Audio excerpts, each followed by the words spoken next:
پھر ہم بھاگتے ہیں عاملوں کے پاس. اس نے کہا شکر ہے تو وقت پہ آ گیا ورنہ تعویذ چل جانے تھے, تیرے اوپر تو کسی نے ڈاڑھے تعویذ کیے ہوئے ہیں.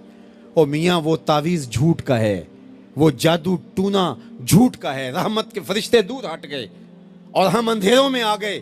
آؤ سچائی کو شعار زندگی بنا لو, رحمت کے فرشتے اپنے نوری پر تان دیں گے تمہارے اوپر اور تم ایک انوار کے ماحول میں جینا سیکھ لو گے. میرے حضور علیہ السلام کا بتایا ہوا دین, میرے حضور کا دیا ہوا شعار حیات, میرے حضور کے دیے ہوئے انداز زندگی, وہ اختیار کر کے ہم ایک پاکیزہ ستھری طیب اور صاف زندگی گزارنے کا تصور حاصل کر کے ایک خوشگوار زندگی جینے کی کوشش کریں. آئیے میں اور آپ آج دیکھیں کہ ہمارے ساتھ کوئی ایسا عمل, کوئی ایسا رویہ تو نہیں جڑا جو حضور کے بتائے ہوئے طریقوں سے ہٹ کر ہے. آؤ اپنی زندگی کو ان کے قدموں میں ڈال دیں. ہمارا رویہ بتائے ہم حضور کے غلام ہیں, ہمارا طرز زندگی بتائے ہم حضور کے غلام ہیں, ہمارا انداز حیات بتائے ہم حضور کے غلام ہیں. غلامی رسول کو اپنی نس نس میں سمو لو. غلامی رسول تمہارے لباس سے دکھائی دے, غلامی رسول تمہارے رویوں سے دکھائی دے, غلامی رسول تمہارے طرز حیات سے دکھائی دے, غلامی رسول تمہارے سجدوں سے دکھائی دے, تو غلامی رسول تمہارے وعدوں سے دکھائی دے. تمہاری بولی سے غلامی رسول ٹپکتی ہو, نہ یہ کہ تم صرف زبان سے یہ کہو کہ میں غلام رسول ہوں, باقی تمہاری زندگی کا ہر تیور اس کی نفی کر رہا ہو. آؤ میں اور آپ آج کی اس بزم نور کے اندر یہ عہد کر کے اٹھیں کہ زندگی کی ایک ایک سانس حضور کی اطاعت میں گزاریں گے. جئیں گے تو حضور کے لیے, مریں گے تو حضور کے لیے, اور زندگی کی ایک ایک سانس حضور کے نام لگائیں گے اور ان کے لیے جئیں گے اور انہی کے لیے مریں گے. میرے حضور سے پوچھا گیا مومن بخیل ہو سکتا ہے؟ کہا نہیں, مومن سخی ہوتا ہے, لیکن ہو سکتا ہے کبھی بخل بھی کر جائے, بشر ہی تو ہے.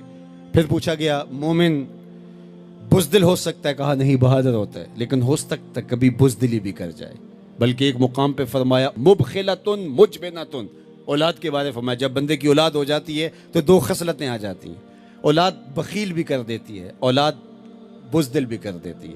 جب بندے کی اولاد نہیں ہوتی ہے تو اس وقت بڑا دلیر ہوتا ہے, ہر میدان میں ہاتھ ڈال لیتا ہے, اولاد کے بعد تھوڑا سوچنے لگتا ہے.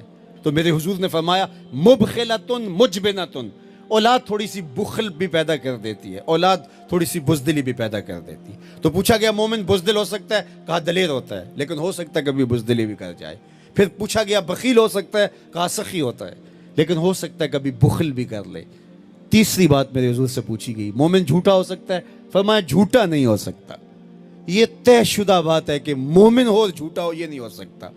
میں اور آپ اپنی زندگی میں اتریں, اپنے شب و روز میں اتریں, اپنے کاروبار میں اتریں, اپنے دوستوں کی بیٹھک میں اتریں اور دیکھیں ہماری زندگی میں کہیں جھوٹ تو نہیں جڑا ہوا. میرے حضور نے تو مومن کی شان بیان کی کہ وہ جھوٹا نہیں ہوتا, اور میرے حضور کا نمایاں وصف صادق اور امین ہے جس کو کافر بھی مانتے تھے.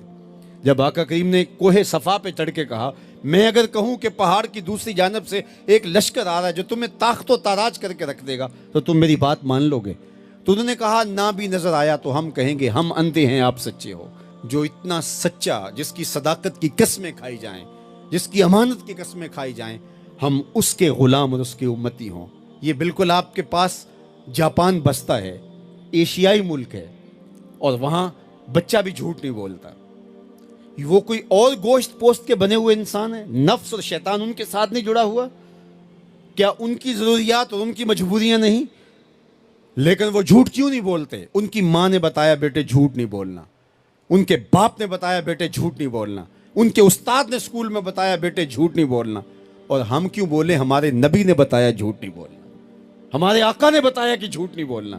اگر ہم آقا کے سچے غلام ہیں تو ہماری زبان سے جھوٹ نکل ہی نہیں سکتا. جب کوئی شخص جھوٹ بولتا ہے حدیث پاک میں آتا ہے اس کے منہ سے بدبو نکلتی ہے جس سے اللہ کے رحمت کے فرشتے ایک میل دور ہٹ جاتے ہیں, اور اگر وہ پھر جھوٹ بولتا ہے تو فرشتے اور پیچھے ہٹتے چلے جاتے ہیں.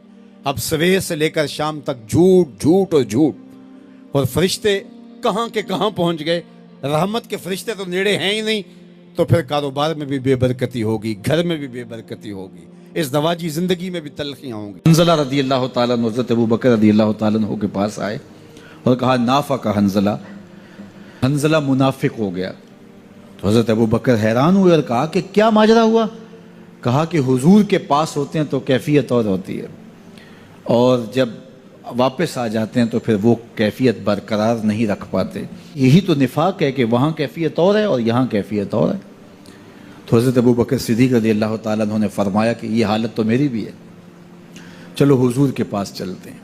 آقا کریم کی خدمت میں حاضر ہوئے اور جا کے کہا کہ حضور حالت یہ ہے۔ تو آقا کریم نے فرمایا کہ وقت کی بات ہوتی ہے، اور اگر تمہاری وہ کیفیت جو یہاں ہے وہ باہر بھی برقرار رہے تو مدینے کی گلیوں میں فرشتے تم سے مصافحہ کیا کریں۔ تو صحبت کا ایک رنگ اور صحبت کی اپنی ایک برکت ہوتی ہے، اس لیے اچھے لوگوں کی صحبت، اچھے استاد کی صحبت، والدین کی صحبت، اچھے دوستوں کی صحبت اور شیخ کی صحبت، یہ صحبت رنگ دیتی ہے۔ گر تو سنگے خاراؤ مر مر شوی چوں بصاحب دل رسی گوہر شوی۔ مولا رومی فرماتے ہیں اگر تو سخت پتھر ہے، سنگے خاراؤ مر مر شوی چوں بصاحب دل رسی، کسی صاحب دل کی صحبت میں بیٹھ گوہر شوی، تو موتی بن جائے گا۔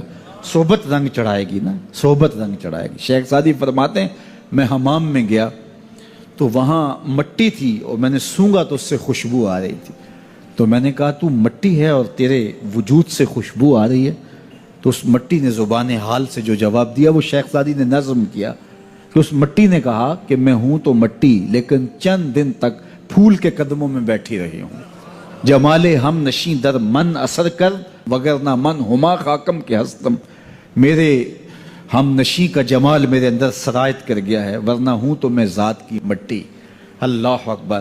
لیکن پھول کی صحبت کا رنگ چڑھا ہے۔ درد منداں دے سخن محمد دین گواہی حالوں، درد منداں دے سخن محمد دین گواہی حالوں، جس پلے پھل بدے ہون آوے باس رومالوں۔